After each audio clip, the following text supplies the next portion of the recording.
You're hot.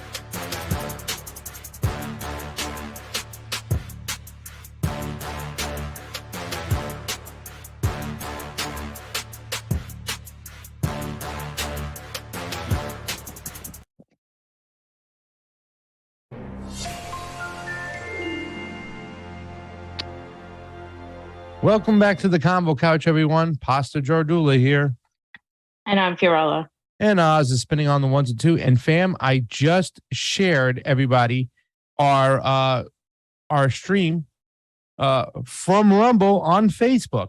I know that's a crazy thing, but we are on Rumble, ladies and gentlemen. I'm going to put it into the chat. so you guys can see it. We need help over there. Guys, grab the Rumble link if you don't mind.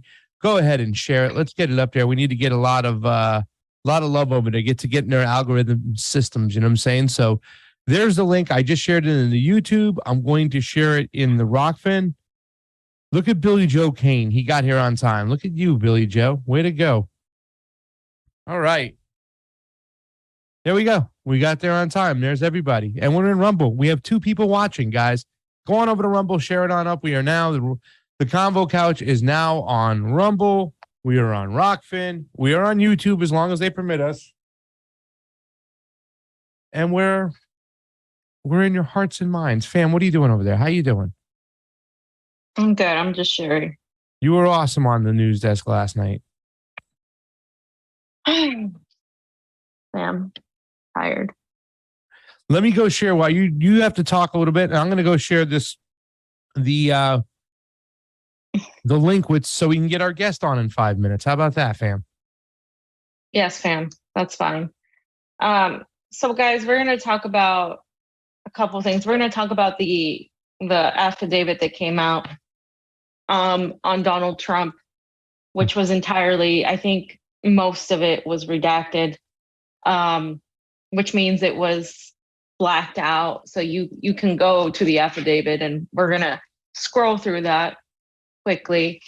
But it's really doesn't show anything of anything. And everybody knows I'm not a Trump fan, but this is like crazy that they're doing this. It's no surprise, of course.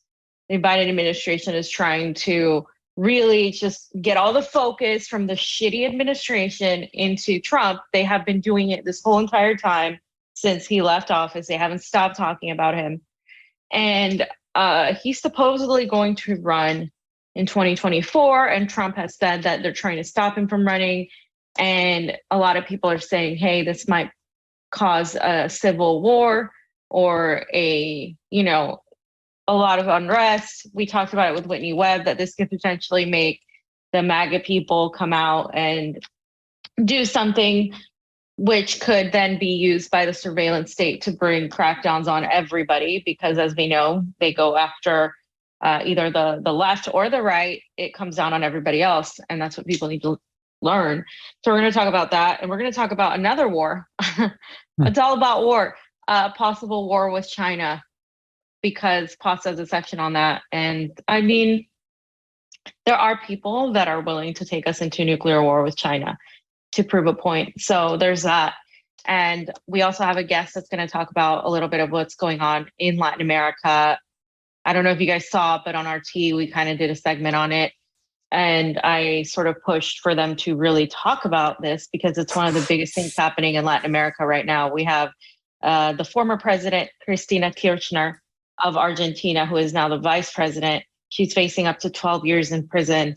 They're basically trying to Imran Khan her, is the way I look at it. They're trying to keep her from being able to run in the next election, which is next year.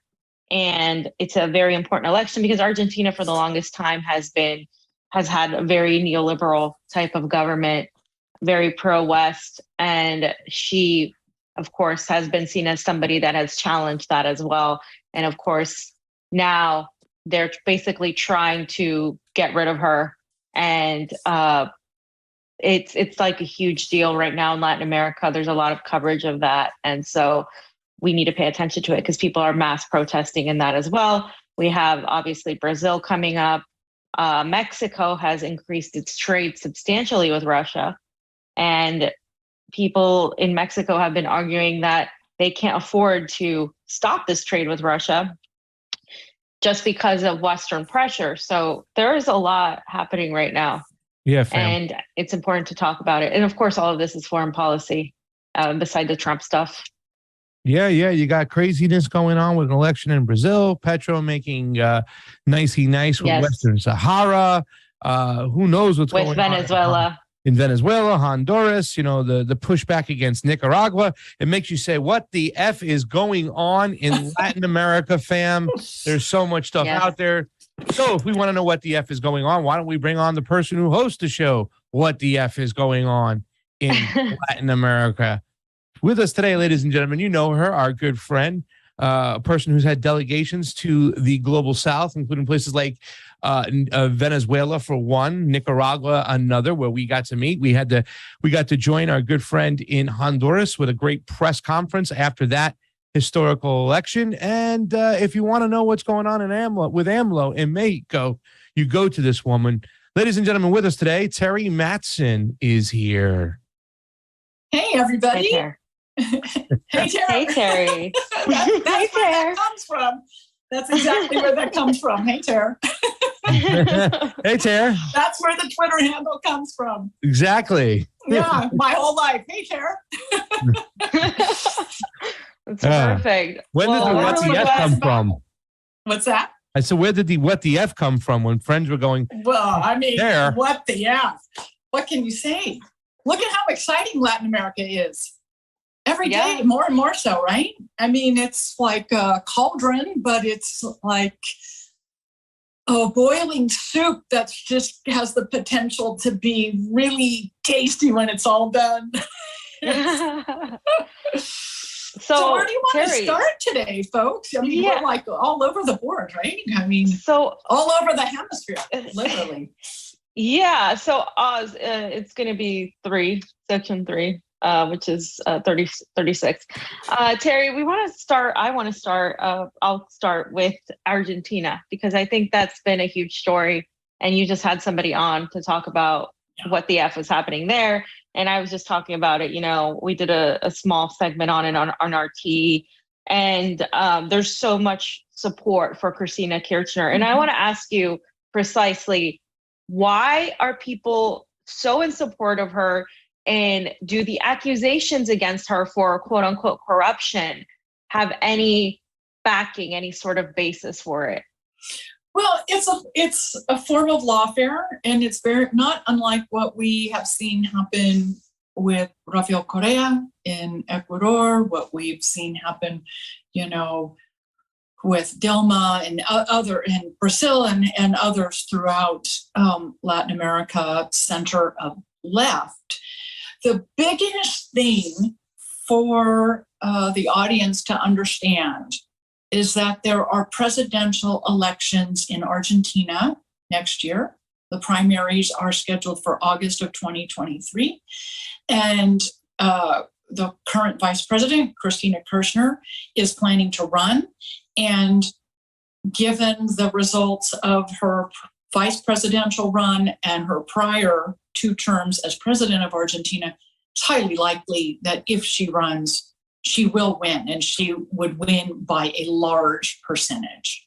So that's the concern. I mean, it's not coincidental that this lawfare, this lawsuit, this charges against her. It's not coincidental that it's happening now. 1 year prior to the 1 year prior to the presidential primaries of August 2023. It's not coincidental by any means. And you can really, the prosecutor is looking for a 12-year sentence and also wants to ban her, the vice president of Argentina, from ever running for political office again. So it's not just a prosecution. It's an attempt to fully remove her from Argentina's political life, political environment, period. Mm-hmm. And the public has responded with mass support out in the streets. The public, particularly in front of her apartment in Recoleta in Buenos Aires, but across the country, because they voted for her. The Argentine population voted for her. And so they see these threats against her, this persecution, as a persecution against them for voting for her and sustaining, her movement of Peronismo and Kirchnerismo. They see this as an attack against themselves, which of course it is. They're the ones that, have voted for her. They're the ones that have created the movement to sustain her political activity from the ground up. And so So yeah, there's protests all over the country in support of her, but principally in support of themselves and what they want through her. Right. And just before I hand it over to Pasta, I just wanted to clarify for people who don't know, if you could explain what peronismo is, and also like who are the people opposing her with so much vested interest in her not running and not attaining the presidency. Well, peronismo is that political, philosophical movement, philosophy in support of the Argentina that was created during the years of Juan Perón. And a lot of Evita Perón as his wife. Mm-hmm. I think that might be the more common name. Sometimes his name isn't quite as well known today as maybe hers through through other media, entertainment media, for better or worse, did uplift, for better or worse, it did uplift her name and that whole movement, that whole era of politics in Argentina. And so Peronismo is in support of that political philosophy, that movement, and it's cultural, it's political, it's economic. And it's about moving the common person, the lessers of society up, equalizing society. And so, yes, and when the current vice president, Cristina, when her husband was president of Argentina, Nestor Kirchner, that was, he was part of the first pink tide, along with Hugo Chavez and Daniel Ortega and Rafael Correa and Fidel Castro, Evo Morales, that whole movement of the pink tide through Latin America and the Caribbean. He was that for Argentina. His 2 terms as president were that represented that philosophy, that movement in Argentina in the early 2000s. So she represents, the continuation of Peronismo and Kirchnerismo. And people love her for that. They love, the country that was created by her, and they want to sustain that. It's what they have voted for, and they are protesting for themselves, for what they want through her representation in government. So it's huge.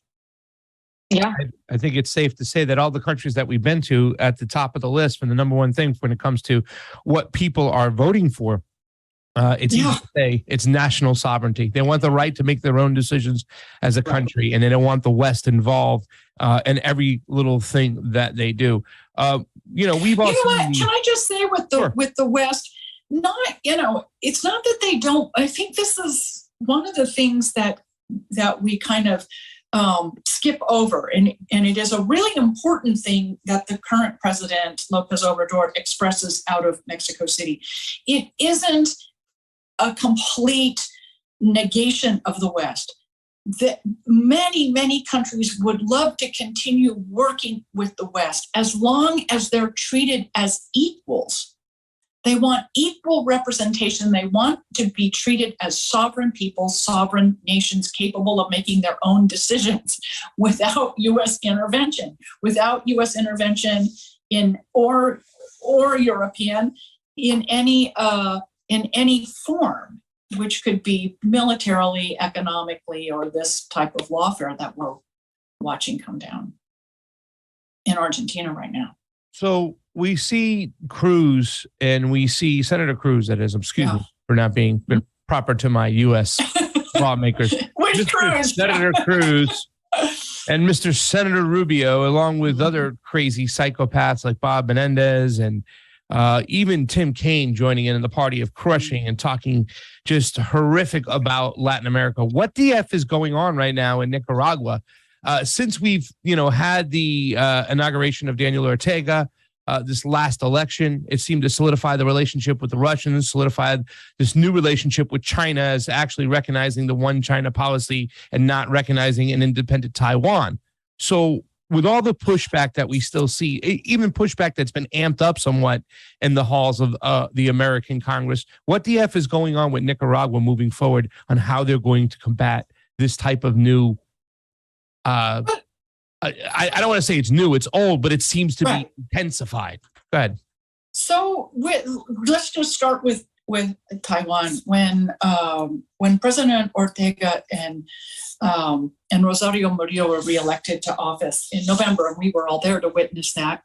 What was fantastic day, and I think we would all say that was on the 7th of November, and I think we all pretty much recognize, not just there in Nicaragua but throughout the hemisphere, the following day, November 8th, that things had solidified.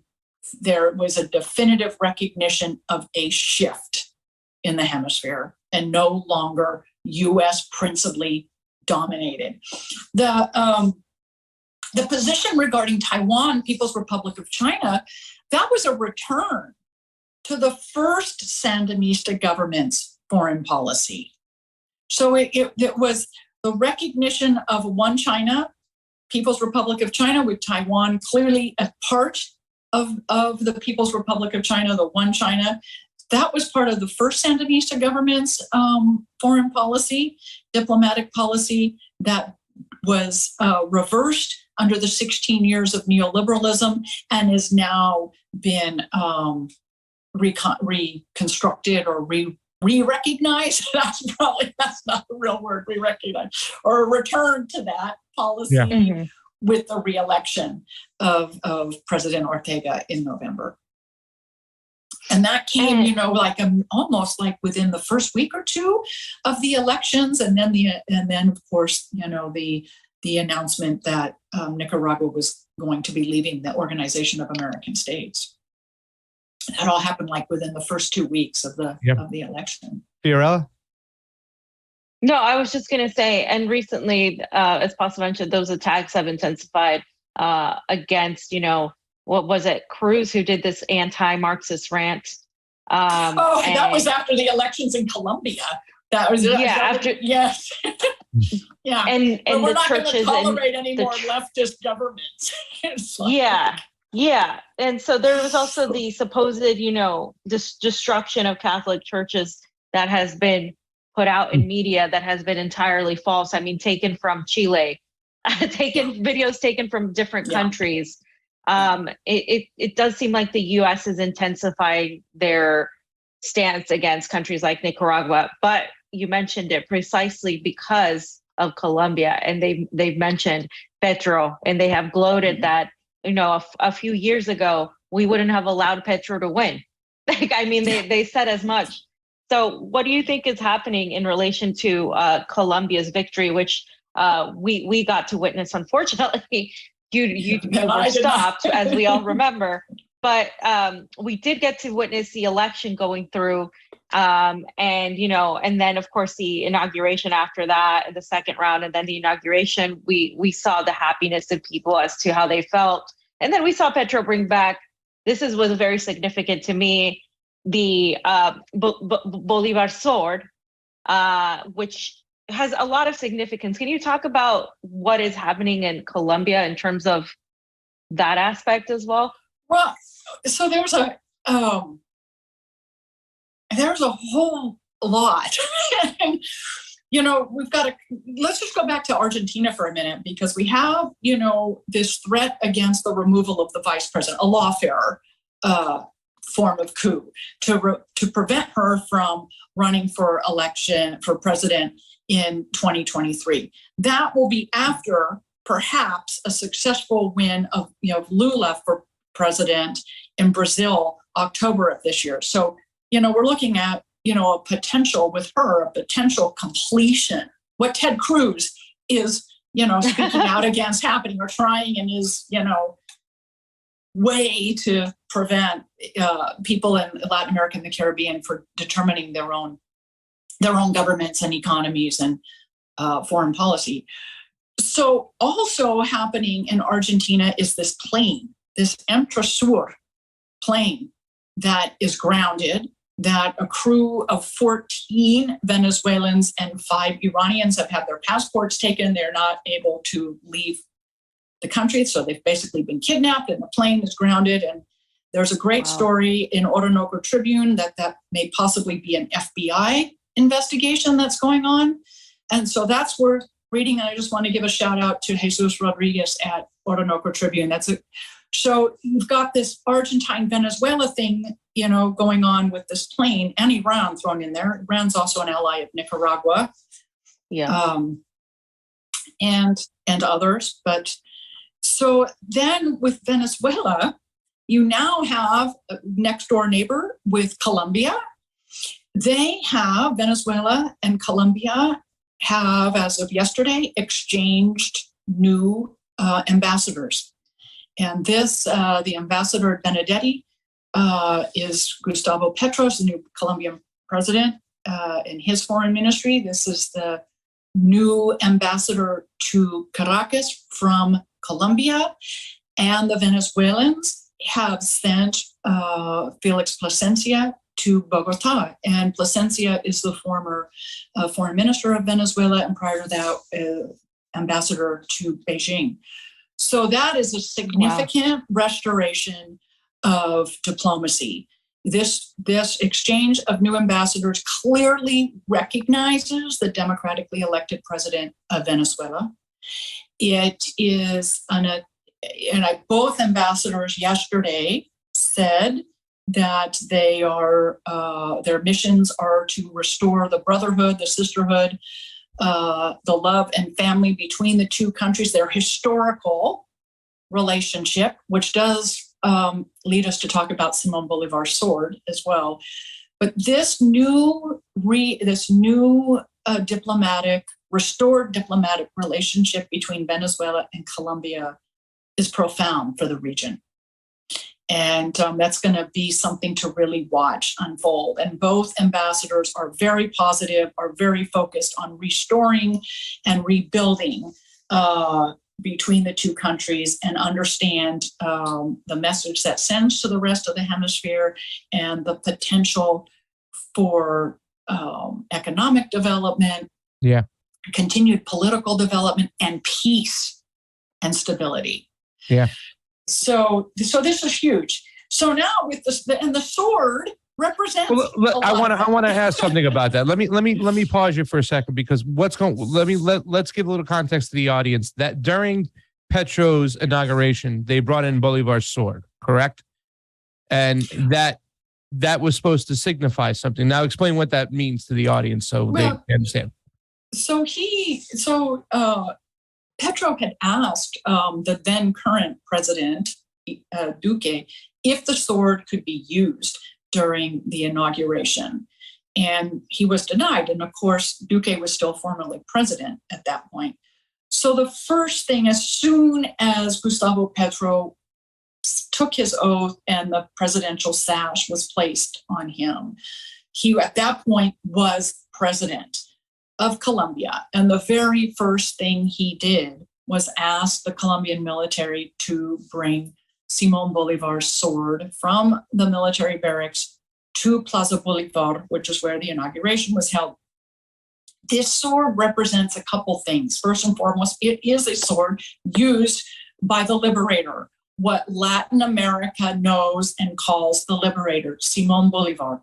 We do not learn about Simón Bolívar in North America, but he liberated what is today Venezuela, Colombia, Ecuador, Panama, Peru, and Bolivia, liberated those countries from the Spanish Empire. And so he is no small, hero south of the U.S. border. Okay. So his sword was used for that. He was betrayed by some of the people fighting with him. Those people took the allegiance of the oligarchy based in Bogota, and it is that oligarchy that presumably, was the demise of Simón Bolívar's power throughout the region, and perhaps even his death. So that sword represents fighting against the oligarchy, specifically in Bogota. And then it was also representative of the peace process and was taken, and I forget the actual name of the hall that it was taken from, removed from, when the peace accords fell apart. So asking for this sword to be returned to Plaza Bolivar and having it brought by the Colombian military, really, you're seeing the return of the liberator. Okay. Well, let's piggyback. It's profound. Let's piggyback on that for a second. During that inauguration, when they brought the swording, Guillermo Lasso was there, and he got booed. He got booed there, by the people of Colombia in Bogota. I always say a liberator or the change agent, which you once described Petro as being, will only be allowed to go as far as his people take him. It seems like a lot of people have a lot of knowledge. When we've been out there, a lot of people have a knowledge of what's going on in the region. How far do you think they'll allow Pedro to go before the empire steps into play? Is there something of significance that you think that he might try in which the Western Empire will go, no, that's too far? Well, he's done two things so far. And also, don't forget the King of Spain was at the inauguration as well. Yeah. And he did not stand when the sword was brought into the plaza. He was the only high-ranking foreign dignitary that did not stand. And of course, that sword represented, the defeat of Spain. So that was fascinating as well for me to watch. So there's two things that have happened, really significant foreign policy-wise, since August 7th, the inauguration. One is this restoration of diplomatic ties with Venezuela and sending an ambassador with credentials to present to democratically elected President Nicolas Maduro. The credentials were not sent to Juan Guaido. Benedetti was given credentials by Gustavo Petro to present to Nicolas Maduro. This is huge. And you have to also keep this in, and Fiorella, you're really in a really good position to talk about this, that, Venezuela is strongly allied with Russia. And not only Russia, but strongly allied with Russia. And Colombia is a NATO global partner. What the new government in Colombia is going to do about that, if anything, we don't know. That's yet to unfold.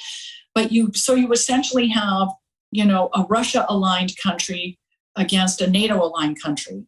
And they have now exchanged ambassadors, and both ambassadors, you can go on their Twitter accounts, Benedetti and Plasencia, and listen to their talks, their press conferences yesterday. They were very much on the same page with what they want to achieve.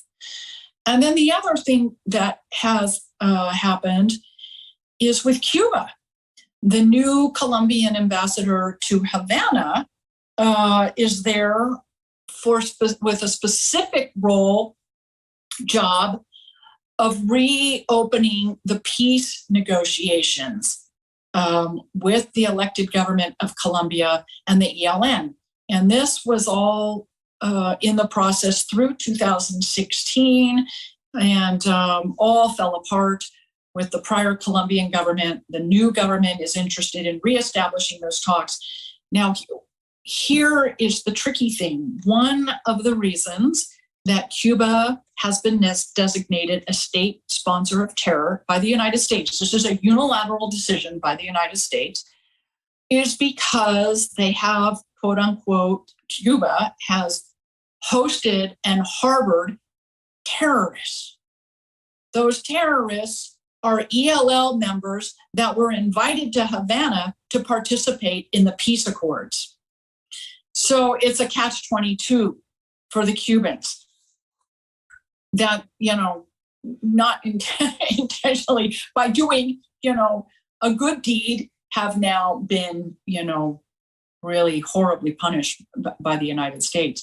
So, this is, more than a blockade. Once you're designated a state sponsor of terror by the United States, that's basically a full blockade of any international economic participation. And they're trying to do that with Russia as well. And exactly. Colombia has said that Cuba should not be labeled as a state sponsor of terror. Like they have specifically said they disagree with that decision. Yes. And so this is a big deal. Again, along the lines of Cuba is also a major ally of Russia. Yes. And so much so that soon you'll be able to use the Russian card system if you go to Cuba, which for someone like me, if I wanted to travel to the Americas or the Caribbean, it would be hard to get paid and use my money there because of the whole situation with Russia. But Cuba, if Cuba starts accepting it, and Venezuela is another one that will also do the same, it makes it easier. And that just signifies, again, an economic partnership as well. But it's an economic partnership out of need, and the need was thrusted upon them by the United States and its use of unilateral coercive measures, or more commonly known as economic sanctions. This is not a paradigm that was necessarily designed and created in Moscow or Beijing or, Tehran. This is resulting behavior, resulting economic construction that's been thrusted upon like 33 plus countries in the world that are isolated, from participating in the global economy because of U.S. Coercive measures. So they're finding a workaround among themselves out of need and desire, and it's really opening up some fantastic opportunities, particularly in the global South. Yeah, and so I also wanted to ask you too about Mexico, because Mexico is, about Mexico. You've talked about what AMLO has been saying and doing. Recently, there was a report that Mexico has increased its trade with Russia.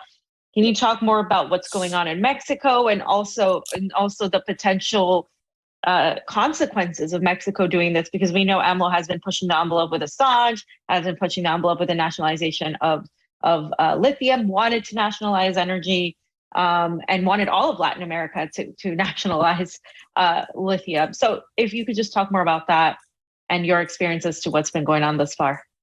So the nationalization of lithium is, and I would like us to not use nationalism when we talk to a U.S. audience because of the connotation in the U.S. specifically, in the West in general. It's natural resource sovereignty.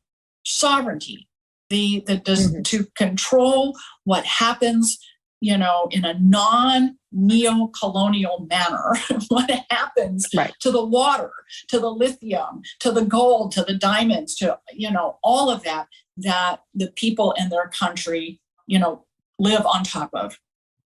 And so this is a sovereignty issue, and it's about controlling, having the government, the people, determine what happens to the natural resources, not global capital, specifically transnational corporations coming in and extracting and leaving nothing behind, no profit, no minerals, no nothing.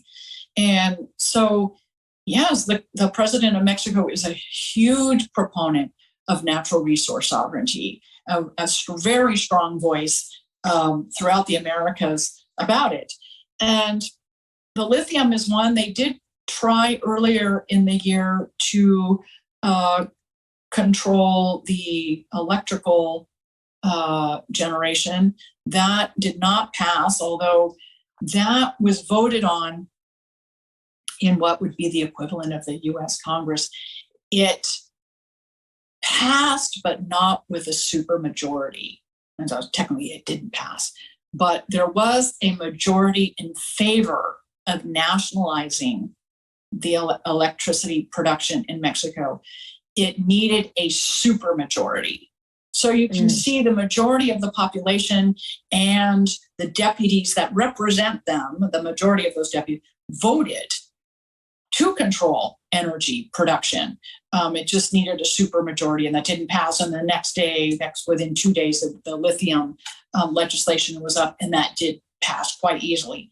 Actually, the lithium is also, being controlled as a sovereign notion in Argentina, Bolivia, and Chile. They are developing, now that all three countries have center left to varying degrees, governments, they are looking at developing a pact among the three of them. This is called the Lithium Triangle with those three countries to, again, control who gets to extract it, under what conditions, and the profit, all of that, Yeah. And so what else were we talking about Mexico? Oh, Mexico with the trade with Russia. The biggest expansion of trade with Russia, get this, folks, is with fertilizer. Yeah. And I would love us to do a segment just on fertilizer and what's happening across the planet and why. Yeah. We've been talking about a lot of it. Yes, we keep bringing it up on my program, on your program, various. Camilla has brought it up, and we should really do I would really do an in-depth segment. Yeah. I mean, a lot of these fertilizers, they might be able to produce crops quickly, but they're not good for the land. You know what I'm saying? They destroy the soil. But it is about food sovereignty. Oh, absolutely. And not having the Western world control the ability to produce one's own food. Yes. Mexico, and by that the is way, fine. But wait a second. That's fine. But it's okay to point out that a lot of the Narendra Modi, same thing, using all these fertilizers, producing mass amount of quantities of crops. It's still not good for the soil. I mean, that's the thing we have to also point out. No, and that's where we need the indigenous people and their knowledge. Yeah, that for sure is where we can follow their lead and their ancient, agricultural practices and knowledge of the earth. There's a lot to learn there with their full participation in food sovereignty. But with Mexico specifically, so the increase in Russian trade is specifically due to the increased importation of Russian fertilizer. But Mexico also is in the process of developing its own 3 new fertilizer processing plants, 3 throughout the country. So those are in varying stages of development. They're not complete yet. But that is something that was introduced earlier this year by Lopez Obrador as well. Really? Because we did mention Western Sahara and the relationship between Petro now recognizing Western Sahara. The number 2, well, supposedly it's disputed territory of natural resource of obtainer of natural resource called phosphate, which is used in those fertilizer. Western Sahara is having a dispute with Morocco for that right now. Do you see anything of that, any of that relationship tied in with Mexico too as well? Most definitely. Okay. Most definitely. Yeah, definitely. But they, and there is just the simple fact that they are developing 3 new fertilizer processing plants in their country, principally in farming regions of the country. This is huge. It's a food sovereignty issue. And one of the things that, and Nicaragua is a model of that. Yeah. One of the things with food sovereignty, and this is a root cause of migration as well that is under discussed.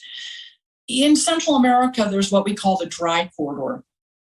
And that dry corridor, due to climate change, is expanding. It's getting wider, and it's traveling north into southern Mexico now. It's stretched that far. And that is causing a loss of aggregable land, which is pushing people off their farms, forcing them, to migrate. It's pushing them onto land that maybe there is some disputes over who actually gets to farm and who doesn't, but this is a survival thing. And so people will start farming where maybe, things are privatized and should no longer be or whatever. But there's also, this migration of people from Central America to Mexico, to the States, where there is more aggregable land, where they can feed themselves. And that we don't talk enough about climate change and the expansion of the dry corridor as a root cause of migration from Central America, with the exception of Nicaragua. There's little to no migration from Nicaragua.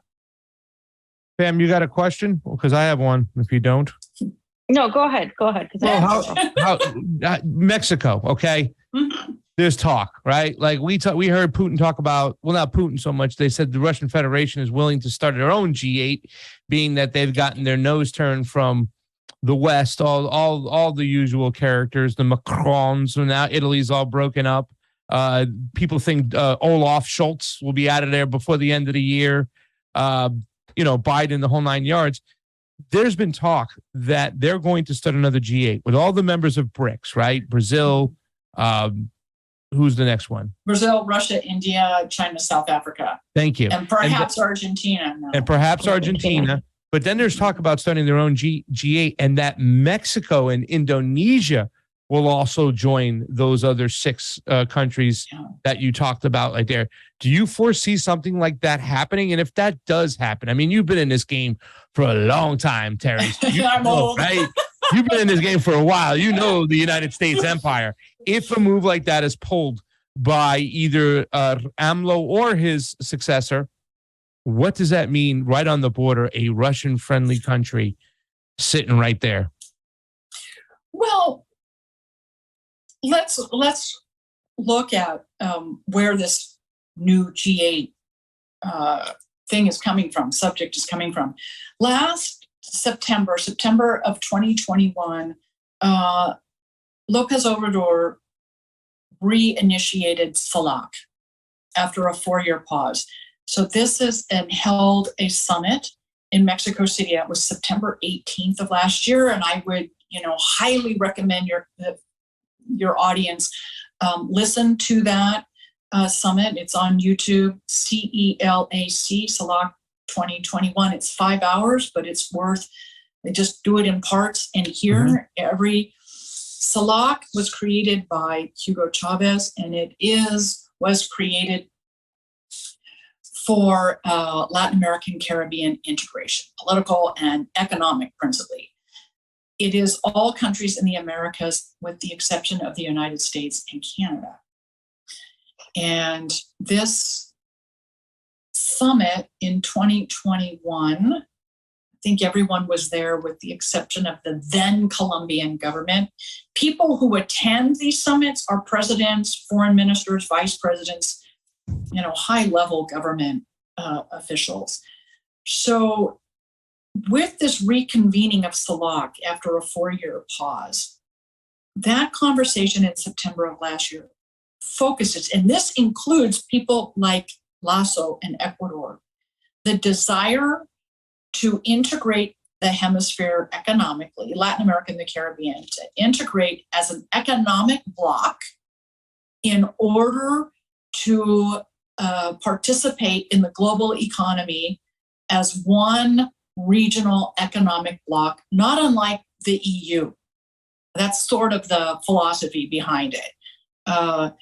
And so it's not like out of left field to hear Russia wanting to build this bloc and include Mexico and probably, a good number of countries throughout Latin America. It's not, coming from left field. Maybe, to those of us in the U.S. who aren't familiar with some of these Latin American Caribbean institutions, I think some of us are even, don't quite understand what the Organization of American States is, much less some of the institutions that Latin America and the Caribbean have created for themselves.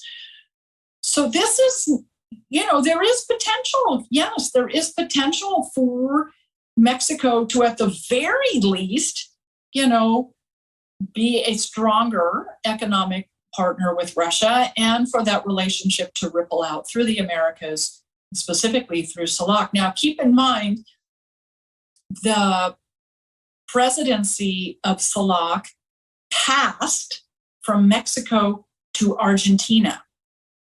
So Argentina is now the current, through Alberto Fernandez, is the current president of CELAC. That's not insignificant either. I would say that just adds more fuel to the fire as to why, the capital class wants to get rid of Christina Kirchner. It's all related for what could potentially happen in Argentina in August of next year.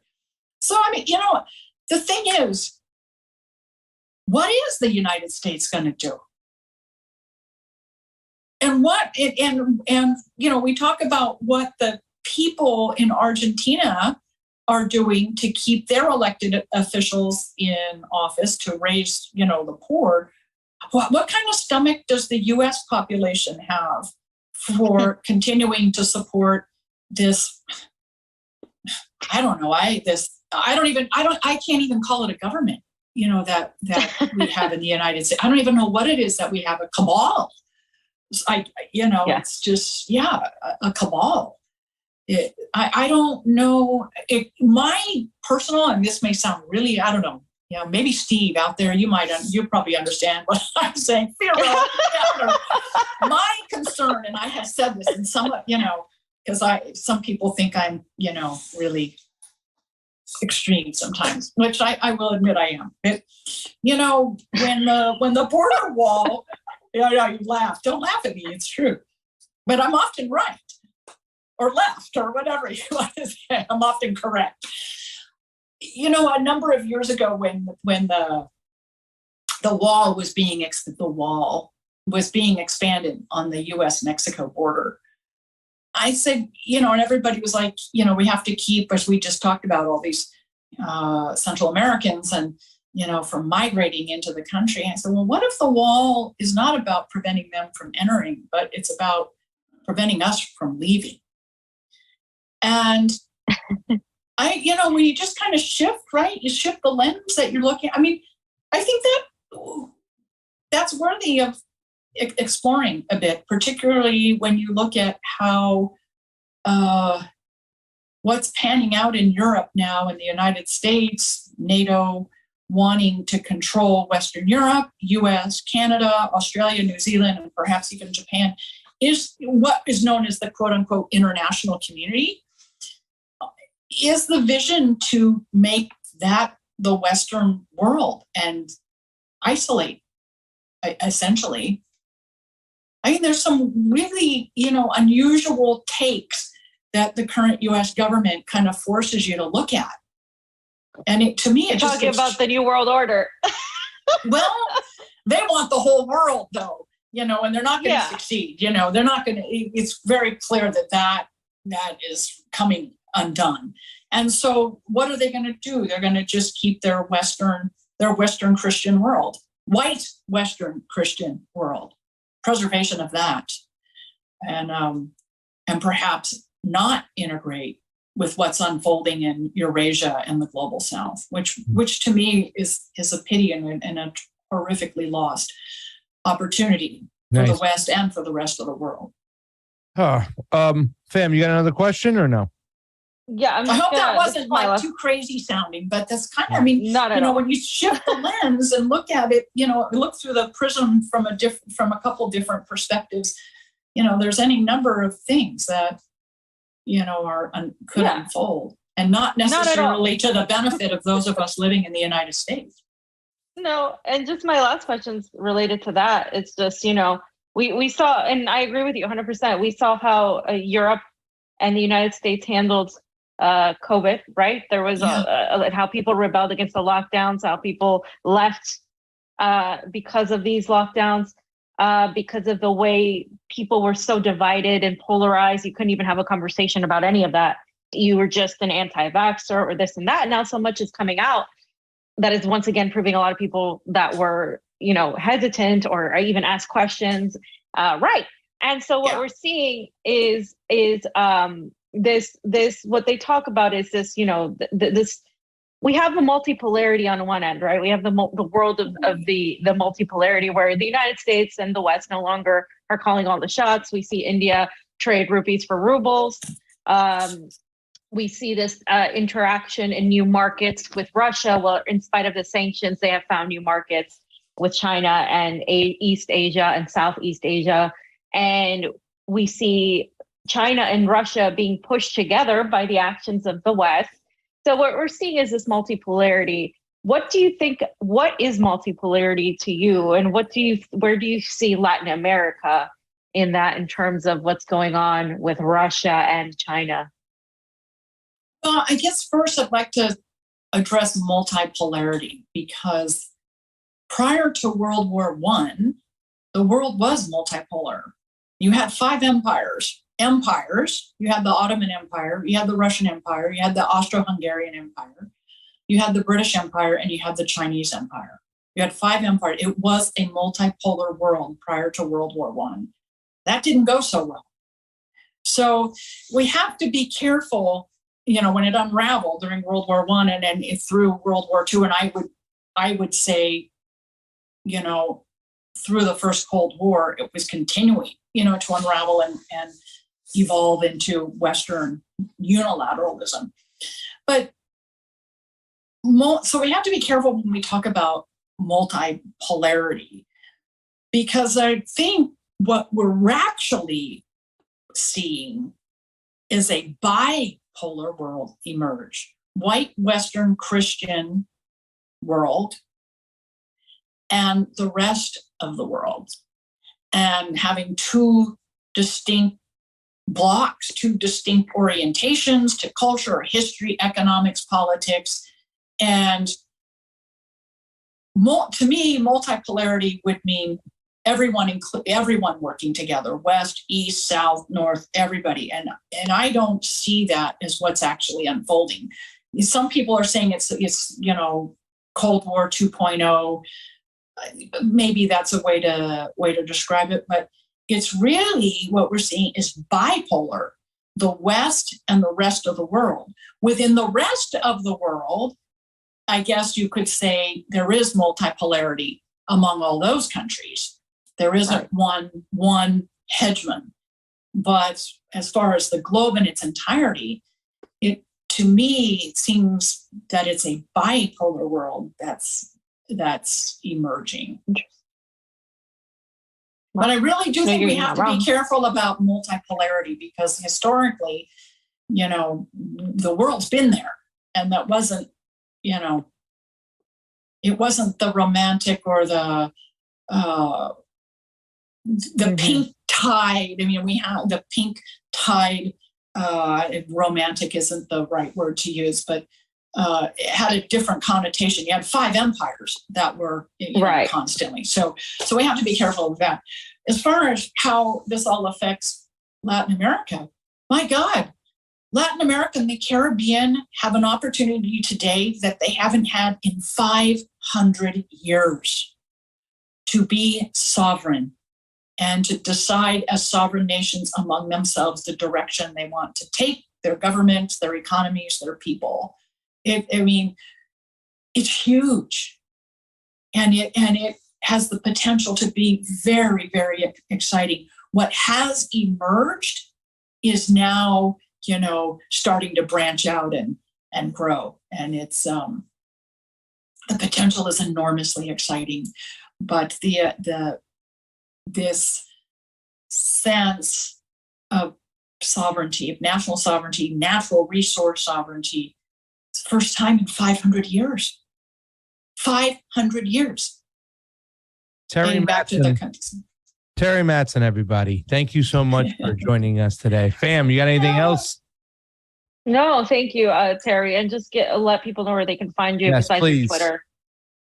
Where you can find me on Twitter at hey_ter, HEY_TER.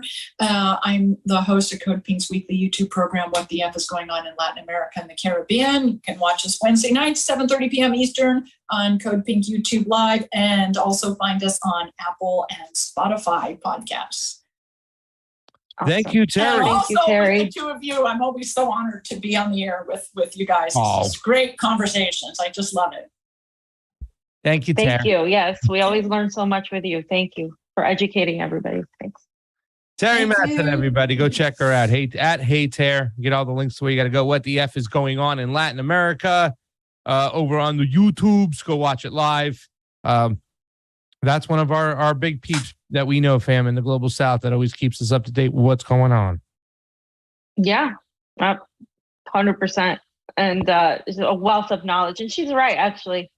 About that. It is a bipolar, which is kind of funny.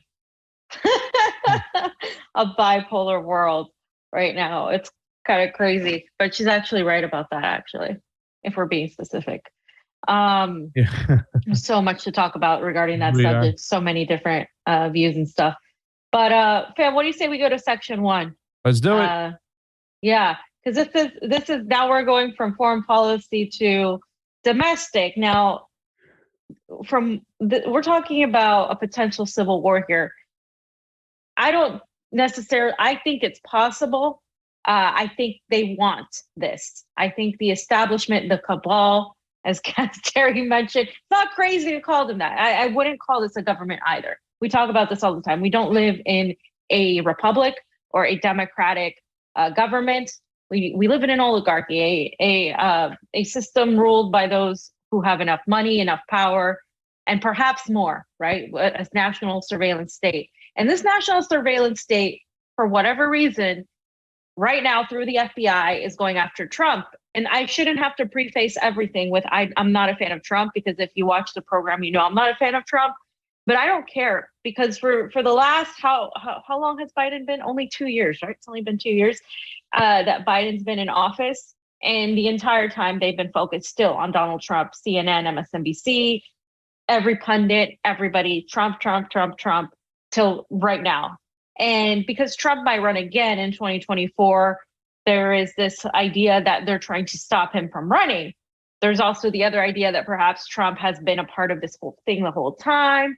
There's the other end that thinks Trump is like this, he's really the threat to the establishment.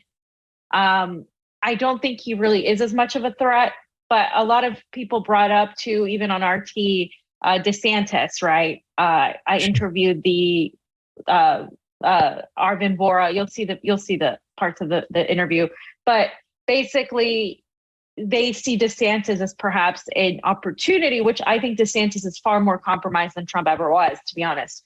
So we know that the FBI raided Mar-a-Lago, and they said that there were some classified documents that Trump shouldn't have had. We had Scott Ritter on to sort of give his take on it as well. But basically, the FBI released this affidavit, right? And it was entirely just so much of it was redacted. And I'm just going to go through what mainstream media has said, because then we're going to go through what actually is. So the FBI found 184 classified documents in boxes that Trump returned. And this affidavit, of course, said this. And this affidavit was used to justify the August 8th search of Mar-a-Lago. And 25 of those documents were marked top secret. So basically that's what happened. And this is a 38-page affidavit, or 36, one of those two. And much of it was, like I said, heavily redacted. And the FBI, of course, is using that to justify their raid, which a lot of people say is not justified. And 67 documents were marked as confidential. 92 were marked secret. And according to the affidavit, agents observed the markings denoting various control systems designed to protect various types of sensitive information, including markings that designate intelligence gathered by, quote, clandestine human sources, such as a report by a CIA officer or someone who works for the Defense Intelligence Agency. So these are documents that a president should potentially be allowed to have. The thing is, Trump, he could have not necessarily, he should have maybe not taken them, but he has, as president, he could literally say these documents are now declassified. So he could declassify the documents. They really don't have much on him from everything I've seen at all to really do this, what Republicans are calling a witch hunt, which is what it seems to be.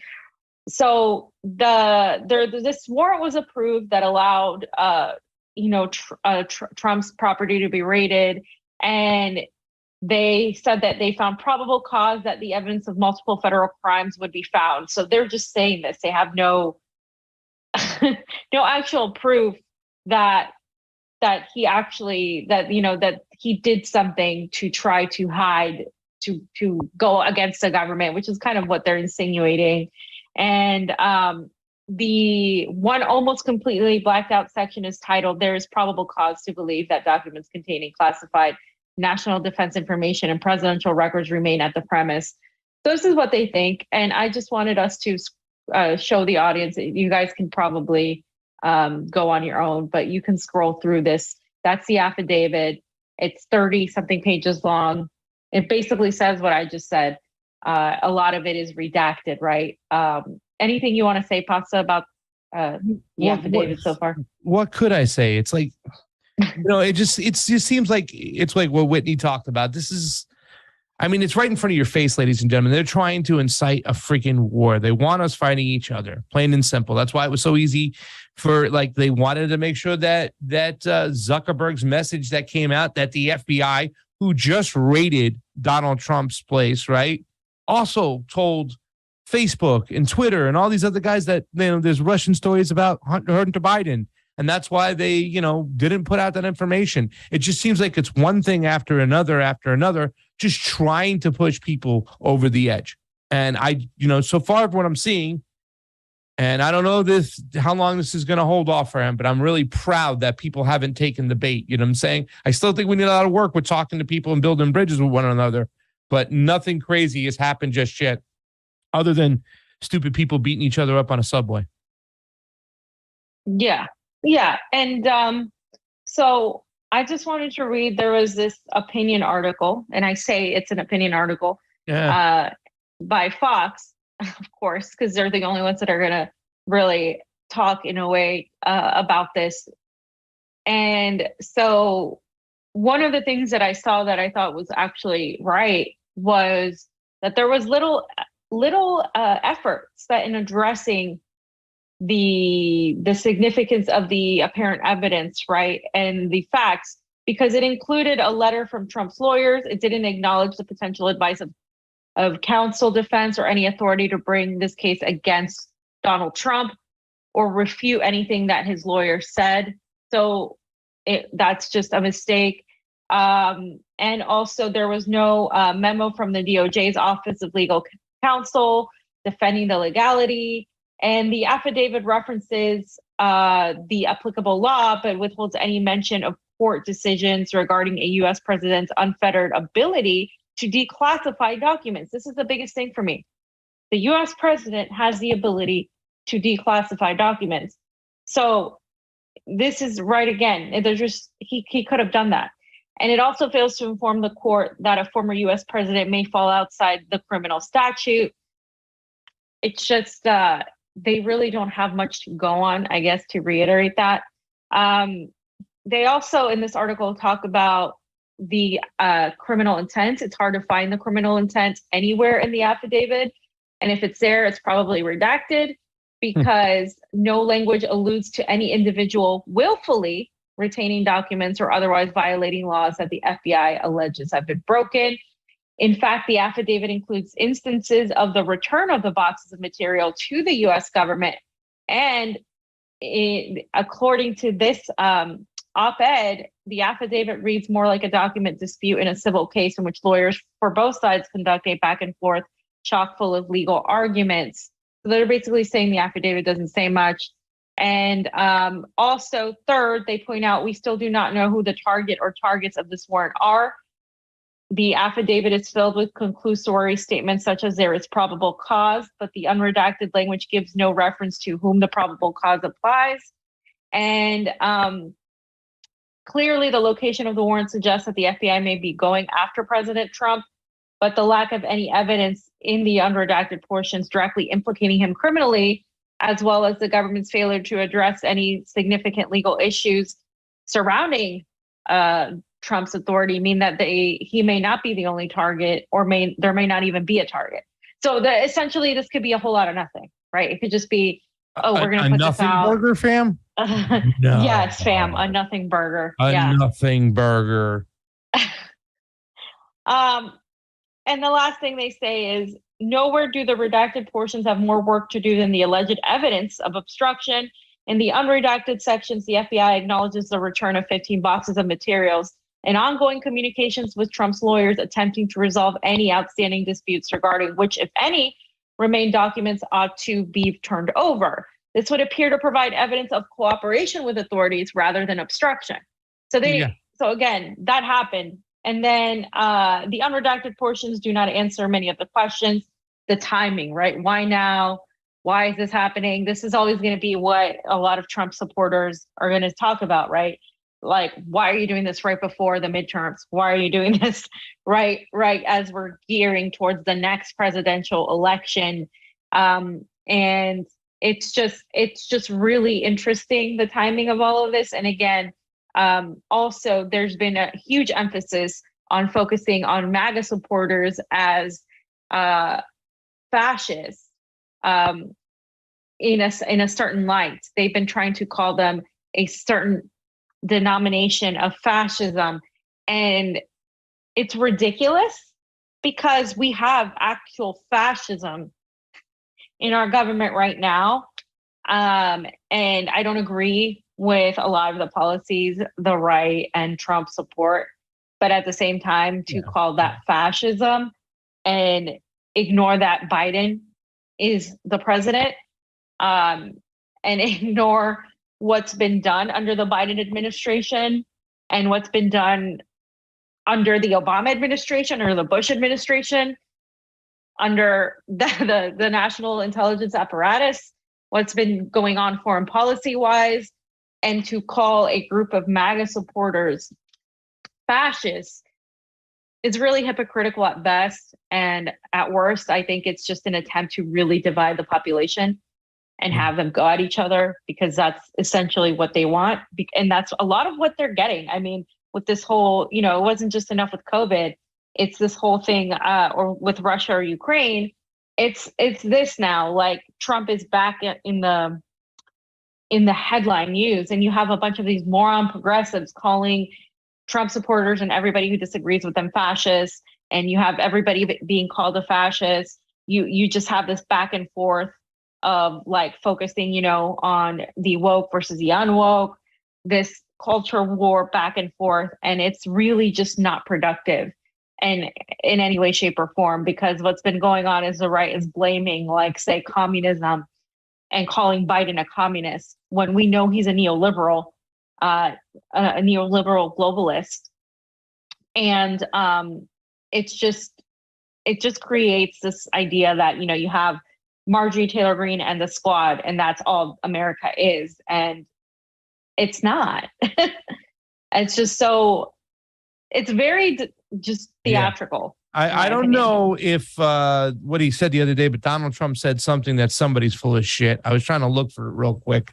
But let me read this. Yes, you read it. Tweet. When are the great agents and others in the FBI going to say, we ain't going to take it anymore, right? That's right. Much as they did when Jim Comey read off a list of all of Cricket Hillary's and the Clinton crime network's crimes, only to say that no reasonable prosecutor would prosecute. The wonderful people of the FBI went absolutely nuts. So Comey had to backtrack and do a fake investigation in order to keep them at bay. The end results, we won the 2016 election, and we did much better in 2020. But now the left has lost their minds.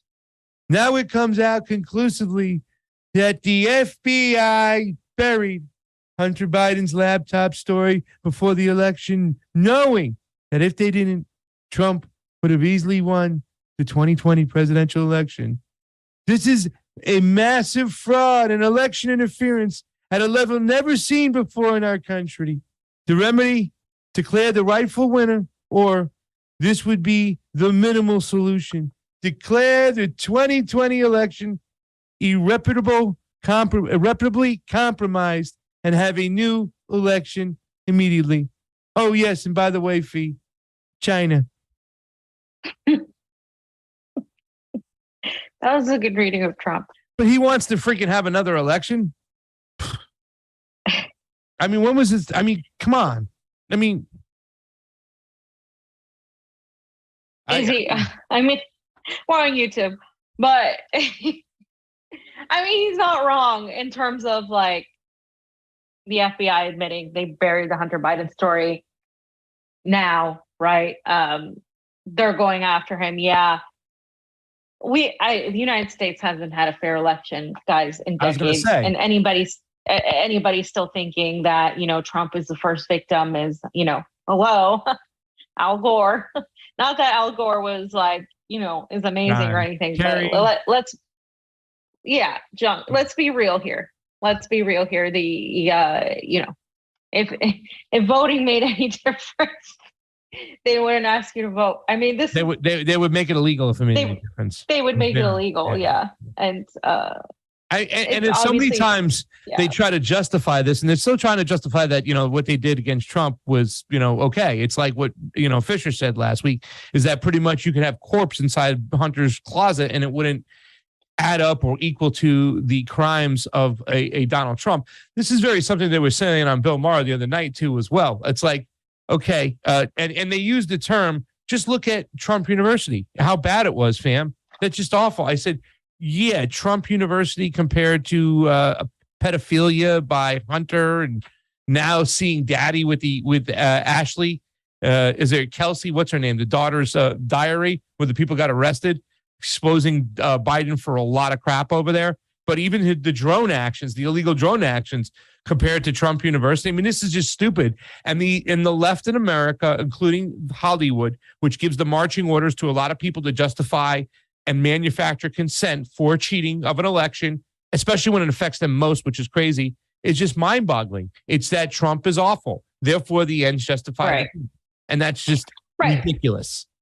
The New York Times came out with the article. No, sorry, not the New York Times. The Times came out, Time Magazine came out with the article pretty much admitting to a cabal. They used their words, a cabal of how they saved democracy, coming together, saving democracy, admitting to it. They didn't care, because all that mattered was that Trump was so awful that people needed to interfere. And that is the same mechanism they use to interfere in other countries and take away their national sovereignty. Oh, this person's a dictator, so they're so awful that we need to interfere. Mm-hmm. And if this government goes and interferes in elections, and they admitted as much, right? They've admitted as much. Our evil Geppetto said as much. He's proud of orchestrating coups all over the world. Why do you think they won't do it here? What makes you think that it wouldn't be any easier when they live here, when they hold all the power here? Why do these people delude themselves into thinking like we live in a democracy still, or even a republic? We don't live in a republic. The Constitution is not respected in any way, shape, or form. If you want to talk about the Constitution, because it's not. Fam. And so keep going. Go ahead. I didn't mean to interrupt. Keep going. Why are you? I was going to say, I was going to try to answer your question before you went off there. You're like, why don't you think they would do it here and stuff like that? Well, there's only one reason why they're not like just, they still try to give you the story is guns. Americans have guns. So that's stopping. Yeah, but they're trying to take away that too. They are. They haven't got that far yet. And if these stupid freaking Republicans keep going along with these gun laws, like the red flag laws, I mean, like, that's just like, that's messed up. If you're trying to like fundamentally change something within the gun situation, like, bump stocks were like one of the things that were banned during Trump, and a lot of people were pissed off at Trump for doing that. You know what I'm saying? But that was just one little step getting closer. Now with red flag laws, where a lot of people go, oh, these laws ain't that bad, what they put in there. They moved the age from 18 to 21, fam. Just calm down. They're not really changing anything. No, red flag laws. But you can be 18 to go in the military. And kill and die. But you can't get a gun unless I guess they're going to have some waiver program that if you're in the military, you can fight. As long as you're doing it for the United States imperialists, then it's okay to go kill people. You know what I'm saying? A real patriot stands with the people of their country, not with their country going against the people. I mean, if you really want to talk, because at one point patriotism wasn't a bad thing. Patriotism meant that's why Teri didn't even want to mention nationalism, because in some instances in certain countries outside the United States and outside maybe Western Europe, nationalism is a good thing. Like Russia has very nationalist type of populations because they're proud to be Russian, and they are proud to hold the values they do, and they're proud to be who they are. That doesn't mean that they're like Nazis. It just means like they just support their country. Like they support sovereignty towards their country. So you can, whatever, call it sovereignty. In the United States, it hasn't had a good connotation because it's meant to support corruption, a corrupt government. But if you really think about it and you go back to what it means, this idea means supporting the people who rebelled against a corrupt government, not supporting the corrupt government. And the thing is, they're going to use that against you. Because the moment that people turn, whether you're a patriot or whether you're a left winger that doesn't like Biden, both of you don't like Biden, it doesn't matter, because the moment they put these crackdowns on you, we're all going to get the crackdowns. We're all going to get them, period, unilaterally. And that's what they want.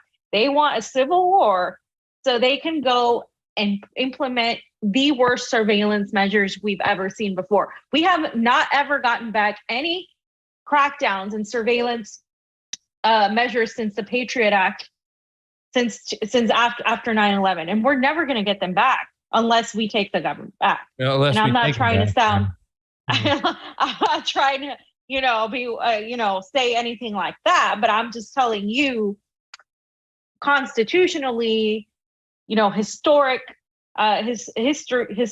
the Declaration of Independence and everything that's there, people need to read that. People need to read Thomas Paine's Common Sense. People need to read all these things to understand what it means, because I think some people are stuck in still making excuses for the U.S. And we see that, in people like Cruz and even people like DeSantis who are still pushing that same rhetoric of interventionism in countries that have nothing to do with them. You don't have to like the ideology of the country. Leave them alone. You don't live there. Well, that's the form of the nationalism that the people misunderstand too, as well. They got a boot on your neck. You're talking about coming together, a form of collectivism to push back against the evil empire. And as far as the patriots over here, it's a blind nationalism. It's a nationalism that where, the greatest country out there, it's trying to separate themselves from the actual actions of the government. Not number one, ignorance has to play, because a lot of things aren't told to us, but then we're so consumed and so comfortable with our daily world over here that we don't pay attention to the imperialism that's going on by our country, on our dime across seas. And that's something that we need to look at. I mean, nationalism without accountability is a form of fascism. And then you have to be accountable for the actions that your government takes, especially when you're the side that has all the bombs. You know what I'm saying? That's different. All in their nationalism is we're the greatest country in the world. We're so awesome and whatnot. Look, you can be very proud to be American and what Americans have done, but also the American government's done a lot of awful things, and you can't separate those two. You have to take some form of accountability, especially when you're standing up and praising our government. So, yeah. I mean, I agree. You can be proud of the American people, and nobody's saying the United States has never done anything good, because there are good things that the United States has and has done. I mean, they have Italians. It's an amazing thing. Great Italian food, pizza, New York. But the people have been amazing, and not just Italians, Indians, Egyptians. We have a melting pot in the United States, and some amazing things could happen. Fam, I want to show some love for my peeps out there. So, I mean, you know what I'm saying? I think it's just awesome, too, as well, what the people in America have been able to do when adapting other cultures in different ways. There are some amazing people in this country. They really are. However, we need to take more accountability for our government. Go ahead, Ed, fam. Sorry. Yeah. No. And so the senior editor of the Washington Post wrote this op-ed. Sorry. Is the United States headed for civil war? Fighting wars and extremism are on the rise. We are not yet in Turner Diaries territory, but that doesn't mean the country will avoid violent conflict. I think through this, rather than an admission, because he goes on, it's a long article. So he goes back and forth. Well, it seems like we are, then it seems like we're not. But so it's just a back and forth, like arguing with himself, like, are we not? And blah, blah, blah. But it's an article created to create fear, I think. This is the Washington Post. This is Democracy Dies in Darkness. And, they're trying to basically tell people fascism is on the rise. But instead of obviously pointing the finger at the actual global psychopathic fascists, they're pointing the finger at the powerless MAGA, right? And I say powerless because in an echo chamber, you're powerless, right? You're like same with the quote unquote left, which like we argue is not really the left, but whatever. They're the left in the United States, or what is considered the liberal left. they're in an echo chamber. They're powerless, but to fighting each other, they give more power to the establishment, to the surveillance state. So they're basically trying to put out this fear, like, we could be headed towards a civil war. We need to stop Trump and his fascists and blah, blah, blah. That term is being thrown all over the place. And Robert Reich, of course, a lot of people went after him, but he blocked me on Twitter. So I can't see him. And that's kind of nice because I don't like seeing his dumb tweets anyway. But Reich says he foresees not a violent division of the country, but rather something analogous to Brexit, a lumbering mutual decision to go separate ways on most things, but remain connected on a few things, such as national defense, monetary policy, and civil and political rights. Still, many Americans believe that a true violent civil war is coming. About half of those surveyed this spring by the University of California at Davis's Violence Prevention Research Program, shout out to the Aggies, said they expected civil war in the next few years. Another poll by the Survey Center on American Life, a nonpartisan project affiliated with the conservative American Enterprise Institute, found more than 1/3 of Americans agreeing that the traditional American way of life is disappearing so fast that we may have to use force to save it. So they're basically trying to say that these MAGA people are going to push a civil war. They want them to push a civil war. They want MAGAs to get violent.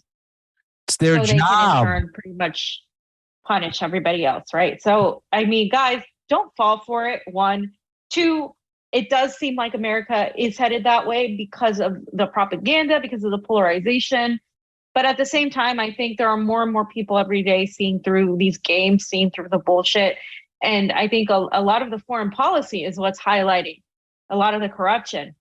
Yeah. Because when you look at how they're portraying this Ukraine-Russia conflict, which, just so everybody knows, the right has been more aware about the lies on that end than the left, who has fallen hook, line, and sinker for the whole NATO agenda, like portraying itself as anti-imperialism. So it's just Well, let's hop on that real quick, because that, first of all, you're absolutely right. The left might be less aware of what's going on, or refuses to go down these rabbit holes and understand the nuance about the situation, because it's about team sports. I feel a lot of the right, and not enough. Like I say, when I get on Getter to go through Getter and see it, I don't see enough of these Ukraine posts and whatnot. They'll use it if it's a way of pushing back against the Biden administration, the Democrats, and stuff like that. It's a team sports mentality, and when you say fascism's on the rise, what the senior editor says, he should say, yeah, I should know. They cut me a good check. You see that? I know fascism's on the rise, because that's their job, fam. It's not. I was on the Critical Hour today with Dr. Wilmer and Garland, and we'll be out later. I've gotten an opportunity to go on there, little 15-minute segments and stuff, but we talked a little bit about the censorship with what everything's going on. These news outlets aren't news. They're propaganda. The civil war that they want to happen, which the government and the elites and all these people really want to happen, even though they act like they want to work together with Americans. No, that's their job. Their job is to push propaganda. You want to see an outlet that's not pushing that propaganda? Let's take a look right over here. All right, let's just play the video. This is just a little quick segment on the Trump situation. Who's that? Somehow.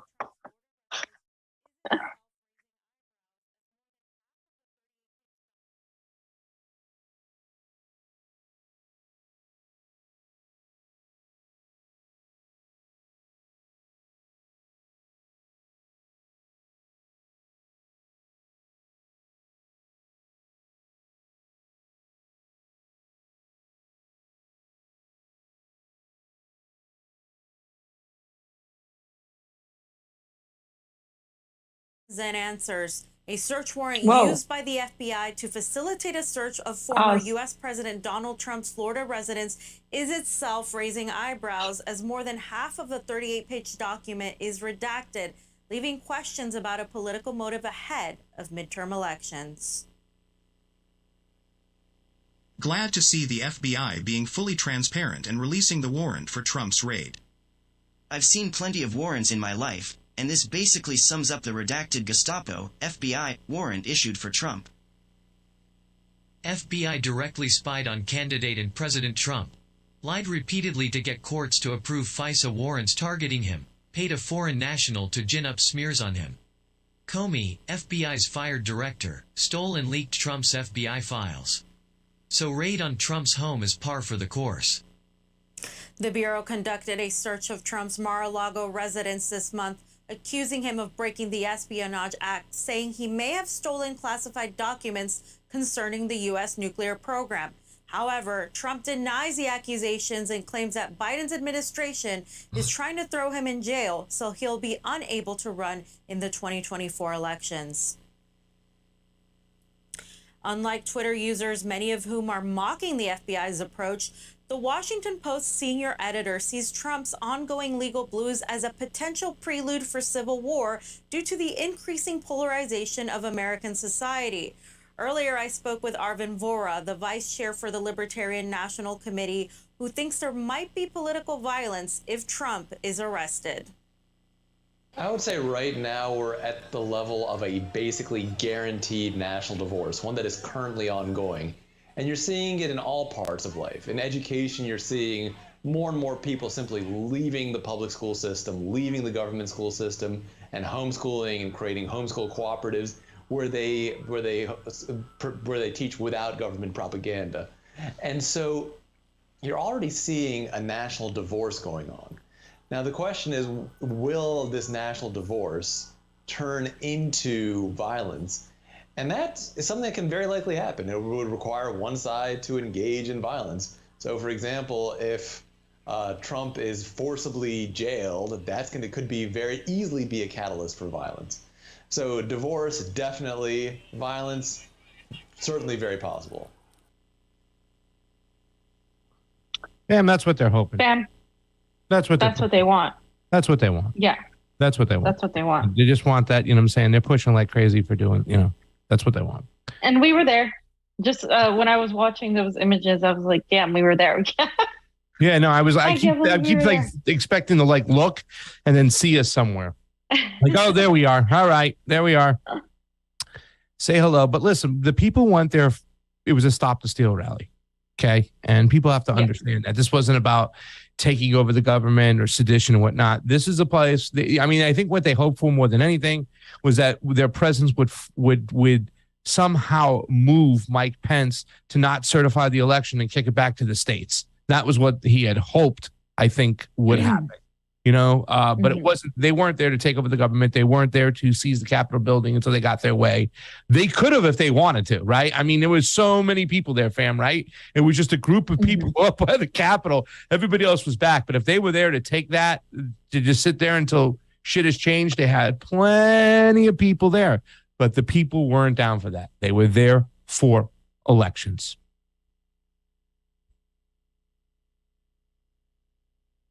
Agree. Okay. Thank you.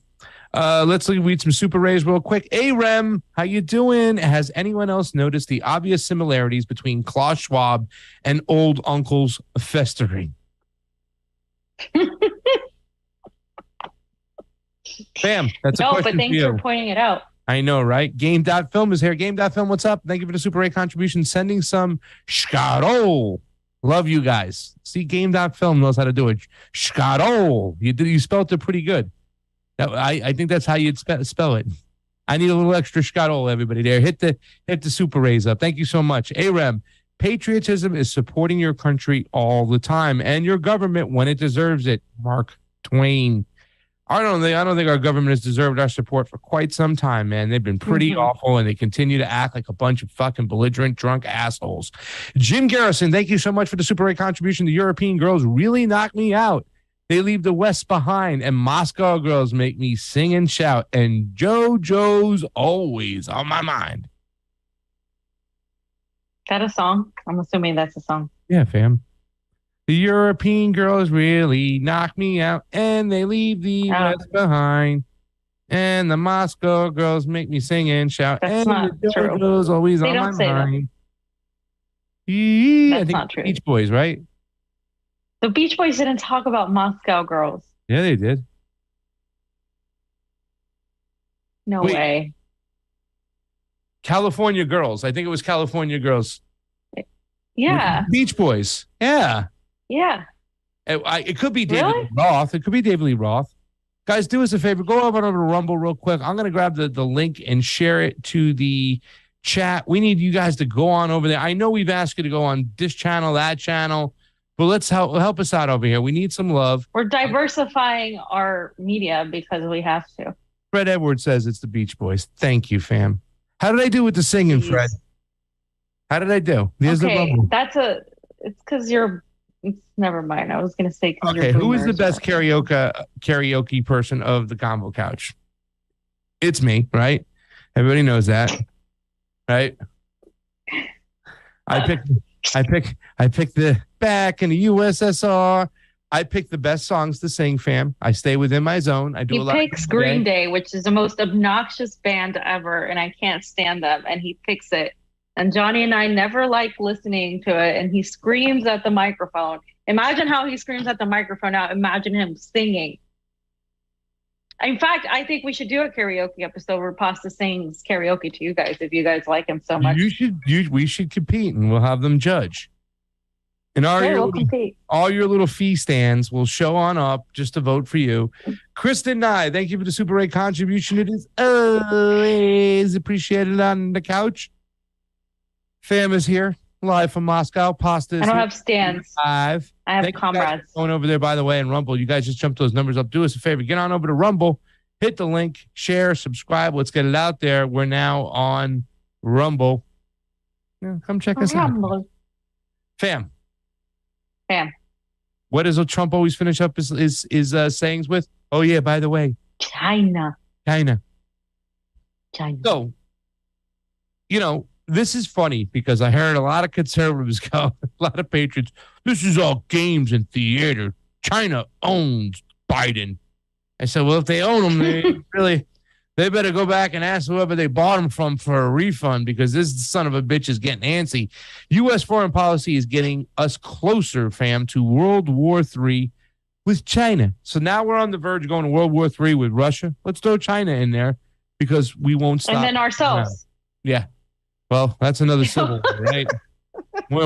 This government's got to go. Taiwan says 15 Chinese aircraft crossed the Taiwan Strait median line. And this is from Taipei. 15 Chinese fighter jets flew across the median line of the Taiwan Strait, which usually serves as an unofficial territorial barrier, Taiwan's defense ministry said, as China continues military activities near the island. Since Nancy went over there, or AKA Nance, right? Since she's gone over there, fam, it's been one thing after the other. So China sent some jets over, So what does the U.S. do? It answers back. This is disgusting right over here. U.S. sends 2 warships through the Taiwan Strait for the first time since the Pelosi visit. And I'm just going to read a couple lines. You can see the nice battleship over there. The U.S. has sent 2 warships through the Taiwan Strait on Sunday, and a significant sail-through since House Speaker Nancy Pelosi, a la Nance, her provocative visit to Taiwan earlier this month. The guided missile cruiser USS Antietam, is that I say it right? And the USS Chancellorville traversed through the waters where high seas freedoms of navigation and overflight apply in accordance with international law, according to the U.S. 7th Fleet in Japan. So over there, where we have bases in Japan, we now just send ships straight through the Taiwan Strait. Definitely jockeying over here, causing problems, fam. Do you have anything to say before the next paragraph? Antietam. Thank you. Say it again. Antietam. Antietam. Okay. You got 2 ships that went through there, guys. Not good at all. Calling the transit ongoing, the statement emphasized no interference from foreign military forces so far, which is a concern given the heavy PLA, which is a naval presence in waters of Taiwan this month, have also given repeat Chinese breaches of the median line by air and sea. So they're saying that this area is Chinese waters. The Americans are saying, no, these are international waters, and this is not good, even though it's over by the Taiwan Strait in their part of the world. I mean, why is a U.S. warship going through the Taiwan Strait, ladies and gentlemen? Why? These ships are transitioning through a corridor in the strait that is beyond the territorial sea of any coastal state. The ship's transit through the Taiwan Strait demonstrates the United States' commitment to a free and open Indo-Pacific. Yeah, over in their area. If China was doing that shit over here, forget about it. The United States military flies, sails, and operates anywhere international law allows, the 7th Fleet statement continued. The Pentagon previewed the sail through of the strait, announcing over a week ago that the Navy is preparing to do such amid Chinese warnings, but didn't specify a date. Eastern Theater Command slammed the provocation and said it is actively monitoring the U.S. vessels. So they're watching them going back through and forth, fam. Troops of the Eastern Theater Command are on high alert and ready to foil any provocation at any time, a spokesperson for the People's Liberation Army's Eastern Theater Command said. So this is something the other day that Carl Zah had up. This just happened on Sunday. Take a listen, and the words will be right down below. This is very scary. And if China owns Joe Biden, they better go ask for their money back, because this can get out of hand very quickly. Sorry, can you put the picture of Joe Biden shaking the ghost of Kiev's hand? Or the video?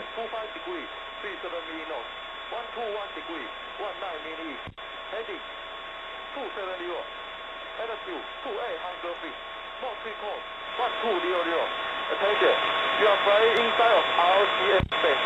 Depart immediately, or you will be intercepted. Jeez. 我是中国空军，你已接近我领空，立即离开，否则我将予以拦截。This is the Chinese Air Force. You are approaching Chinese territorial airspace. Leave immediately. Leave immediately, or you will be intercepted.